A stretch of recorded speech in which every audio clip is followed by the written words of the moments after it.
had never been to treatment before, so I really didn't know what to expect, but I knew that I needed help, and I had some amazing people in my life that recommended I go. When you arrive, you're there for a reason, and they know that you need help.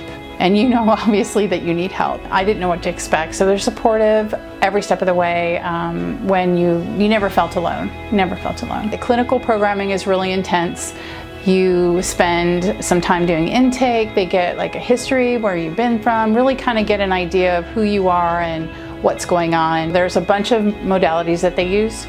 EMDR, group EMDR, DBT, you learn all these things so that when you go home you can actually use them in your life. They feed you a lot all the time, so that's just a small part of it. So we did yoga and we went on adventures. I actually did a ropes course and I was terrified, and all of my housemates, most of them were first responders and veterans, and I was literally hugging the pole, and they actually got me to finish the course. We were in clinical during the day, but when everybody went home, the clinicians went home, we all had each other.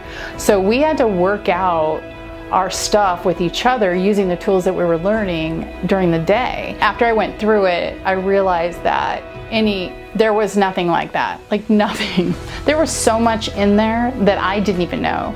And I think that's how it works. I mean, if you know if you know what you need to work through, that's great, and you can do that. But I didn't know where this was coming from, and so I learned through treatment where it was coming from, how to deal with it when it happened, how to reframe it and reprocess it, and I've actually used the tools that I learned when I've gotten back home.